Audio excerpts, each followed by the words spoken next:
ইমান ভঙ্গের অনেকগুলো কারণ আছে, 27, 28, 29টা অনেক মত আছে, আমি সেদিকে যাচ্ছি না। ইমান ভঙ্গের একটা গুরুত্বপূর্ণ কারণ শিরিক কুফর, এটা তো আমরা জানি। কেউ যদি শিরিক করে তার ইমান থাকবে? আপনারা কথা বুঝেন না মনে হয়। কেউ শিরিক করলে তার ইমান থাকবে? কেউ কুফর করলে তার ইমান থাকবে? দেখেন, ইমান ভঙ্গের অনেকগুলো কারণগুলোর মধ্যে একটা গুরুত্বপূর্ণ কারণ, এটা আমাদের 4 মাযহাবের স্বীকৃত মূলনীতি।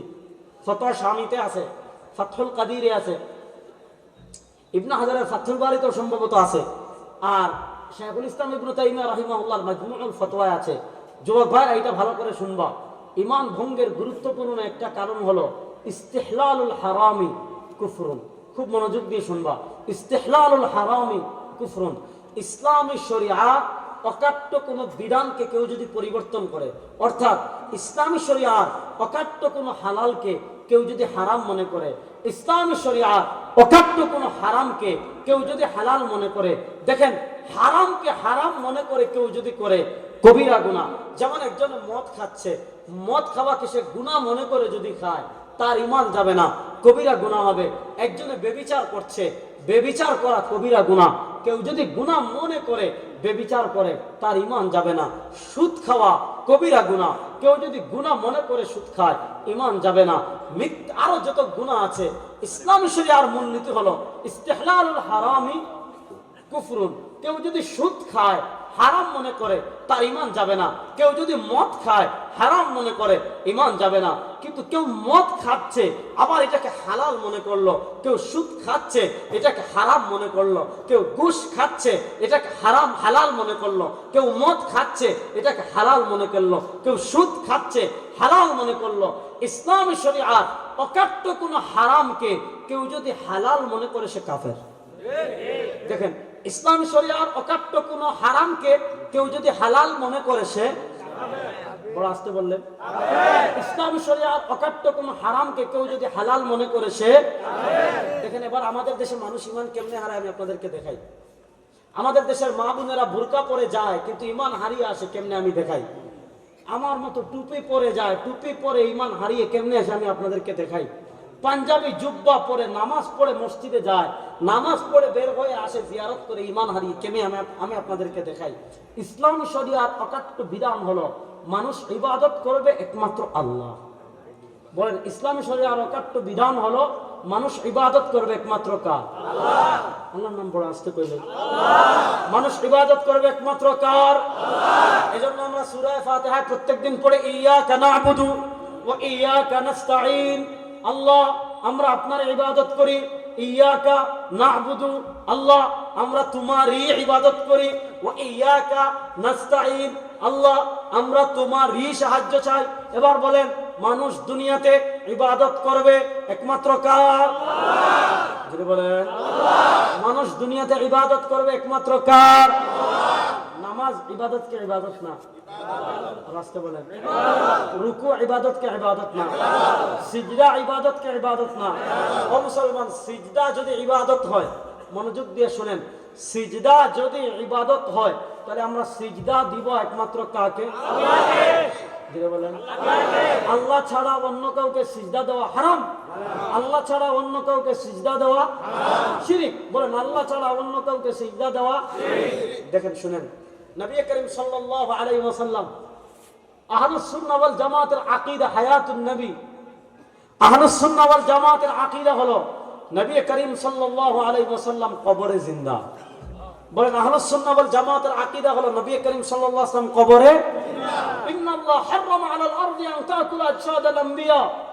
নবী করিম সাল্লাল্লাহু আলাইহি ওয়াসাল্লাম বলেছেন, পৃথিবীর এমন কোন জমিন নাই, পৃথিবীর এমন কোন মাটি নাই, পৃথিবীর কোন মাটি, পৃথিবীর কোন জমিন কোন নবীর শরীর ভক্ষণ করতে পারে না। এজন্য আহলুস সুন্নাহ ওয়াল জামাতের আকীদা নবী কবরে জিন্দা।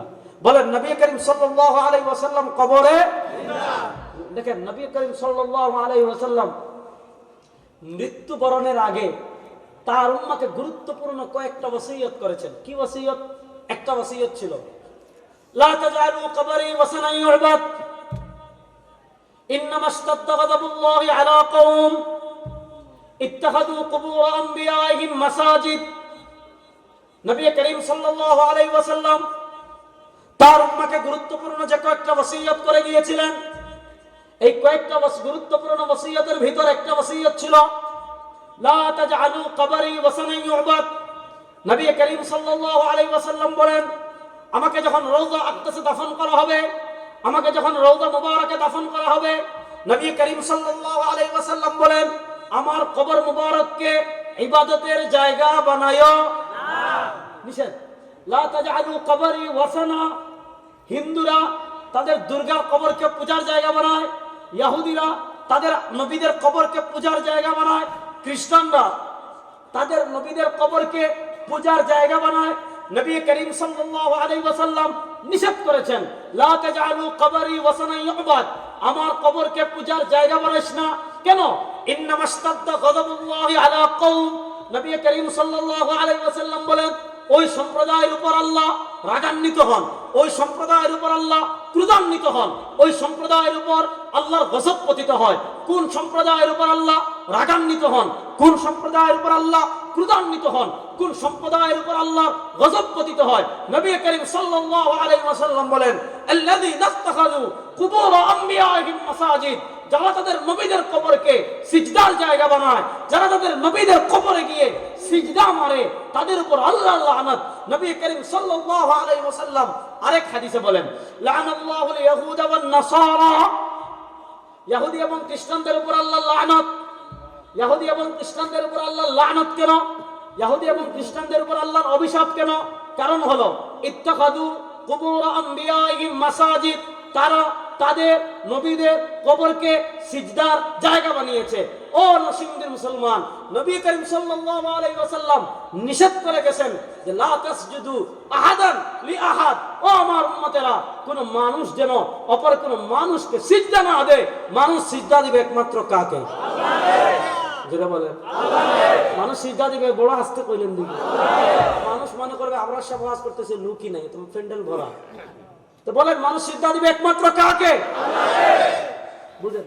তাহলে আমরা আগে মূলনীতি বানিয়েছিলাম যে ইসলামী শরিয়ার অকাট্য কোনো হারামকে কেউ যদি হালাল মনে করে সে কাফের। দেখেন, সিজদা যদি কেউ কোনো কবরে গিয়ে, মাসালাটা বুঝেন, কেউ কোনো পীরকে গিয়ে, কেউ কোনো কবরে গিয়ে, কেউ কোনো মাজারে গিয়ে, কেউ কোনো বাবার কাছে গিয়ে হারাম মনে করে যদি সিজদা দেয়, হারাম মনে করে, তখন বুঝেন, যদি কোনো মানুষ অপর কোনো মানুষকে হারাম মনে করে সিজদা দেয়, এবং শামসুদ্দিন আয-যাহাবী রাহিমাহুল্লাহ লিখেছেন যে হারাম মনে করে সিজদা দিলেও একদল উলামায়ে কেরামের মতে কাফের হয়ে যাবে। যদি কেউ হারাম মনে করে কোনো পীরকে সিজদা দেয়, যদি কেউ হারাম মনে করে কোনো কবরকে সিজদা দেয়, তাও একদল আলেমদের মতে কাফের হয়ে যাবে। কিন্তু ইসলাম শরিয়া অকাট্য মূলনীতি হলো ইস্তিহলালুল হারামি কুফরুন। হারামকে কেউ যদি হালাল মনে করে সর্বসম্মতক্রমে সে কাফের। এবার নরসিংদীর মুসলমান, আমি বলেছি আমাদের বাংলাদেশে এমন বহু ভণ্ড আছে, এগুলা ভণ্ড নামক আপাদমস্তক বেঈমান শয়তান। যেই পীরকে গিয়ে তার মুরিদেরা সিজদা দেয়, যেই পীরকে তার মুরিদেরা সিজদা দেয়, এটা পীর না শয়তান? যেই মাজারে গিয়ে মুরিদেরা সিজদা দেয়, এই মাজার এটা না জাহান্নামের কাউন্টার? দেখেন, ইস্তিহলালুল হারামি কুফরুন। ইসলামী শরিয়ার অকাট্য কোনো হারামকে হালাল মনে করা কাফের। এবার কেউ যদি তাজিমি সিজদাকে হালাল মনে করে, পীরকে সিজদা দেওয়া হালাল মনে করে, কবরকে সিজদা দেওয়া হারাম মনে করে, মাজারকে সিজদা দেওয়া হারাম মনে করে, খাজা বাবাকে সিজদা দেওয়া হারাম মনে করে, খাজা বাবার খাটকে সিজদা দেওয়া হারাম মনে করে, হালাল মনে করে, ইস্তিহলালুল হারামি কুফরুন। এবার কেউ যদি হারামকে হালাল মনে করে সিজদা দেয়, সে মুসলমান না কাফের? বলেন, সে মুসলমান না কাফের? নবী করিম সাল্লাল্লাহু আলাইহি ওয়াসাল্লাম 1400 বছর আগে বলেছেন। এখন আমাদের বাংলাদেশের মানুষ কত অগ্রসর হয়েছে দেখেন। নবী করিম সাল্লাল্লাহু আলাইহি ওয়াসাল্লাম তার কবরে সিজদা দিতে নিষেধ